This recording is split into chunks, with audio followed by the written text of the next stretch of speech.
ಶಿವಮೊಗ್ಗ ಶಾಸಕ ಚನ್ನಬಸಪ್ಪ ಬೆಲೆ ಏರಿಕೆ ವಿರುದ್ಧ ರಾಜ್ಯ ಸರ್ಕಾರದ ವಿರುದ್ಧ ಸಿಡಿಮಿಡಿಯಾಗಿದ್ದು ಕಾಂಗ್ರೆಸ್ ಸರ್ಕಾರದ ವಿರುದ್ಧ ವಾಗ್ದಾಳಿ ನಡೆಸಿದ್ದಾರೆ. ದುರ್ಬುದ್ಧಿ ತೋರಿಸುವ ಮೂಲಕ ಕಾಂಗ್ರೆಸ್ ಸರ್ಕಾರ ದರ ಹೆಚ್ಚಳ ಮಾಡಿದೆ. ಕೇವಲ 2 ವರ್ಷದಲ್ಲಿ 9 ರೂಪಾಯಿ ಹಾಲಿನ ದರ ಏರಿಕೆ ಮಾಡಿದ್ದಾರೆ. ರಾಜ್ಯದ ಜನಸಾಮಾನ್ಯರು ದುಬಾರಿ ಜೀವನ ನಡೆಸಲು ಸಾಧ್ಯವಿಲ್ಲ. ದರ ಏರಿಕೆ ವಿರೋಧಿಸಿ ನಾಳೆ ಬೆಂಗಳೂರಿನ ಫ್ರೀಡಂ ಪಾರ್ಕ್ನಲ್ಲಿ ಸರ್ಕಾರದ ವಿರುದ್ಧ ದೊಡ್ಡ ಪ್ರತಿಭಟನೆ ನಡೆಸಲಿದ್ದೇವೆ ಎಂದು ವಾಗ್ದಾಳಿ ನಡೆಸಿದ್ದಾರೆ. ಶಿವಮೊಗ್ಗದಿಂದ ಜೆಡಿಎಸ್ ಮತ್ತು ಬಿಜೆಪಿ ನೇತೃತ್ವದಲ್ಲಿ ಹೋರಾಟಕ್ಕೆ ಸಾಥ್ ನೀಡಲಿದ್ದೇವೆ ಎಂದು ಮಾಹಿತಿ ನೀಡಿದರು.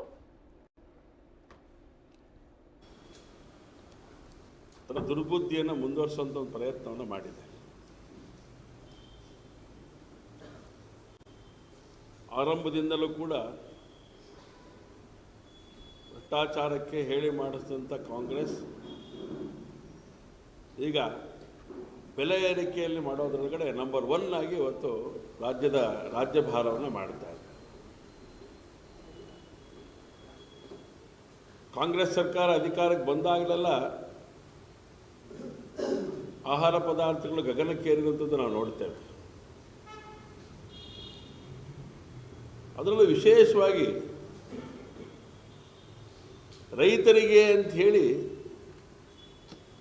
ನಾಗರಿಕರಿಗೆ ದ್ರೋಹ ಮಾಡುವಂಥ ಕೆಲಸವನ್ನು, ನಮಗೆ ಸಂಪೂರ್ಣ ಬಹುಮತ ಕೊಟ್ಟಿದ್ದಾರೆ ಅಂತ ಹೇಳುವಂಥ ನಾಗರಿಕರ ಪರವಾಗಿ ಯೋಚನೆಯನ್ನು ಮಾಡದೆ ಕುಡಿಲಿಕ್ಕೆ ಹಾಲಿನ ದರನೂ ಕೂಡ ಹೆಚ್ಚು ಮಾಡೋದ್ರೊಳಗಡೆ ನಂಬರ್ 1 ಆಗಿರುವಂಥದ್ದು ಕಾಂಗ್ರೆಸ್ಸಿನ ಸಿದ್ದರಾಮಯ್ಯನವರ ಸರ್ಕಾರ. 2 ವರ್ಷದಲ್ಲಿ 9 ರೂಪಾಯಿಯನ್ನು ಏರಿಸಿರುವಂಥದ್ದು. 2 ವರ್ಷದಲ್ಲಿ 9 ರೂಪಾಯಿನ ಹಾಲಿನ ದರವನ್ನು ಏರಿಸಿದ್ದಾರೆ. ಭಾಳ ಒಂದು ವಿಚಿತ್ರ ಅಂತ ಹೇಳಿದರೆ 9 ರೂಪಾಯಿ ಏರಿಸೋದ್ರ ಜೊತೆಗೆ ಲೀಟ್ರಿಗೆ 2 ವರ್ಷದೊಳಗೆ 9 ರೂಪಾಯಿ ಏರಿಸ್ತಾರೆ. ಈ ಬಾರಿ ಇನ್ನೊಂದಕ್ಕೆ ಕೈ ಹಾಕಿದ್ದಾರೆ. ಅದು ಅಂತ ಹೇಳಿದ್ರೆ 1 ಲೀಟ್ರ್ ಹಾಲು ಕೊಡಬೇಕಾಗಿತ್ತು. 1 ಲೀಟ್ರು 50 ml ಎಕ್ಸ್ಟ್ರಾ ಕೊಡ್ತಾ ಇತ್ತು. ಈಗ 1 ಲೀಟ್ರು 50 ml ಒಳಗಡೆ 1 ಲೀಟ್ರ್ ಮಾತ್ರ ಕೊಡುವಂಥ ಕೆಲಸವನ್ನು ಮಾಡ್ತಾ ಇದ್ದಾರೆ. ಅಂದರೆ 50 ml ಕಟ್ ಮಾಡ್ತಾ ಇದ್ದಾರೆ. ಬರೀ ಹಾಲಿನ ದರ ಜಾಸ್ತಿ ಮಾಡಿದ್ರ ಅಂತ ಕೇಳಿದ್ರೆ ಹಾಲಿನ ದರ ಮಾತ್ರ ಜಾಸ್ತಿ ಮಾಡ್ತಿಲ್ಲ, ಬದಲಾಗಿ 50 ml ಹಾಲನ್ನು ಕಡಿಮೆ ಕೊಡುವಂಥ ಒಂದು ಕೆಟ್ಟ ಕಾಂಗ್ರೆಸ್ಸಿನ ಸರ್ಕಾರ. ಇದಕ್ಕೆ ದುರ್ಬುದ್ಧಿ ಅಂತ ಕರೀತಾರೆ, ಏನಂತ ಕರಿಬೇಕು? ಮುಂಚೆ ಆಲ್ಕೋಹಾಲಿನ ಮೂಲಕನೇ ಈ ಸರ್ಕಾರ ನಡೆಸುವಂಥ ಒಂದು ಪ್ರಯತ್ನ ಮಾಡ್ತಾ ಇತ್ತು ಕಾಂಗ್ರೆಸ್ ಸರ್ಕಾರ. ಇವತ್ತು ಹಸುವಿನ ಹಾಲು, ಎಮ್ಮೆ ಹಾಲಿನಲ್ಲೂ ಕೂಡ ಹಣವನ್ನು ಮಾಡೋದ್ರ ಮೂಲಕ ಈ ಸರ್ಕಾರವನ್ನು ನಡೆಸುವಂಥ ದುಸ್ಥಿತಿಗೆ ಸಿದ್ದರಾಮಯ್ಯ ಸರ್ಕಾರ ಹೋಗಿರುವಂಥದ್ದು ಇದು ಅಕ್ಷಮ್ಯ ಅಂಥೇಳಿ ಈ ಸಂದರ್ಭದಲ್ಲಿ ಹೇಳಲಿಕ್ಕೆ ಇಷ್ಟಪಡ್ತೇನೆ.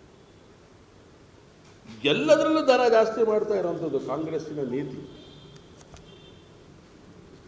ಯಾವ್ಯಾವ ಹಂತದಲ್ಲಿ ಮಾಡ್ತಾರೆ ಅಂತ ಹೇಳಿದ್ರೆ, ಬೆಲೆ ಏರಿಕೆಗೆ ಕಾಂಗ್ರೆಸ್ ಮೊದಲು ಅಂತ ಹೇಳಲಿಕ್ಕೆ ಸತತವಾಗಿ ಬೆಲೆ ಏರಿಕೆಯನ್ನು ಮಾಡ್ತಿರೋ ಅಂತ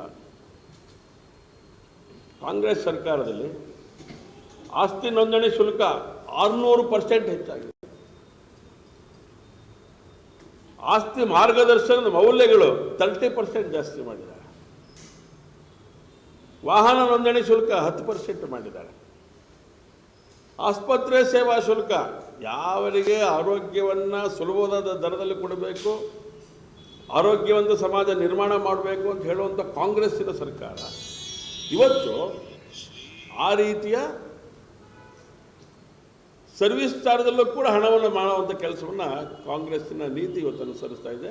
ಇದು ಸಿದ್ದರಾಮಯ್ಯನವರ ನಂಬರ್ 1. ಈ ರೀತಿ ಸಾಮಾನ್ಯ ಅಗತ್ಯ ವಸ್ತು ಇದು ಹಾಲಿನ ದರ, ಹಾಲು.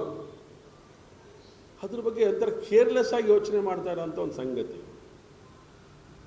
ಎಲ್ಲವನ್ನು ಉಚಿತವಾಗಿ ಕೊಡುವಂಥ ಮಾನಸಿಕತೆ ಇರುವಂಥ ಈ ಒಂದು ರಾಜ್ಯ ಸರ್ಕಾರ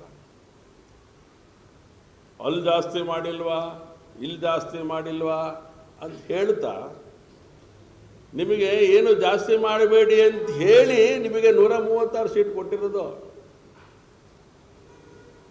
ಈ ಕರ್ನಾಟಕ ರಾಜ್ಯದ ಜನ ನೀವು 5 ಫ್ರೀಗಳನ್ನು ಕೊಡ್ತಾ ಇದ್ದೀರಿ. ಹಾಗೆ ಯಾವುದೇ ಪ್ರಮುಖವಾದಂಥ ದೈನಂದಿನ ವಸ್ತುಗಳ ಹಾಲಿನ ಜೊತೆಗೆ ಯಾವುದೇ ಇದರ ದರಗಳನ್ನು ಏರಿಸಬಾರ್ದು ಅಂತೇಳಿ ನಿಮಗೆ 136 ಸೀಟ್ಗಳನ್ನು ಕೊಟ್ಟಿರೋದು. ನೀವು ಅದರ ಸದುಪಯೋಗವನ್ನು ಹೇಗೆ ಮಾಡ್ಕೊಳ್ತಿದ್ದೀರಿ, ಅದರ ದುರುಪಯೋಗ ಹೇಗೆ ಮಾಡ್ಕೊಳ್ತಿದ್ದೀರಿ ಅಂತೇಳಿ ಯೋಚನೆ ಮಾಡುವಂಥ ಸ್ಥಿತಿ ಇವತ್ತು ನಿರ್ಮಾಣ ಆಗ್ತಾ ಇದೆ. ಫ್ರೀ ಬೀಸ್ಗಳಿಗೆ ಹಣ ಬೇಕು ಅಂತ ಒಂದೇ ಕಾರಣಕ್ಕೋಸ್ಕರ ಮತ್ತೊಮ್ಮೆ ಜನರ ಜೇಬಿಗೆ ಕತ್ತರಿ ಹಾಕಿ ಜನರಿಗೆ ಕೊಡುವಂಥ ಕೆಲಸ. ಹೇಳಿದ್ನಲ್ಲ ನೋಡಿ, ಯಾವ ಮಟ್ಟಕ್ಕೆ ಹೋಗಿದೆ ಕಾಂಗ್ರೆಸ್ ಅಂತ ಹೇಳಿದ್ರೆ 50 ml ಹಾಲನ್ನು ಕಡಿಮೆ ಮಾಡೋದ್ರ ಮೂಲಕ 50 ml ಹಾಲನ್ನು ಕಡಿಮೆ ಮಾಡಿ ಜಾಸ್ತಿ ಕೊಡೋದು ಬೇಡ, ಹಣ ಜಾಸ್ತಿ ಮಾಡಿದಿರಿ. ಒಂದು ಪ್ಯಾಕೆಟಿನ ಹಾಲಿನ ದರ ಅದರಲ್ಲಿ 50 ml ಹಾಗೆ ಹೀರ್ಕೊಳ್ಳೋ ಕೆಲಸವನ್ನು ಮಾಡ್ತಾ ಇದ್ದೀರಿ. ಎಷ್ಟು ಬೇಕು ನಿಮಗೆ? ಹಾಲಲ್ಲೂ ಬೇಕು, ಆಲ್ಕೋಹಾಲಲ್ಲಂತೂ ನೀವು ಸ್ನಾನನೇ ಮಾಡ್ಕೊಳ್ತೀರ. ಈ ಒಂದು ದುರ್ದಿನವನ್ನು ಈ ರಾಜ್ಯದ ಜನ ನೋಡಲಿಕ್ಕೆ ಸಾಧ್ಯ ಇರಲಿಲ್ಲ. ಅದು ಕಾಂಗ್ರೆಸ್ಸಿನ ಕಾರಣಕ್ಕೋಸ್ಕರ ಇವತ್ತು ಬಂದಿರುವಂಥದ್ದು.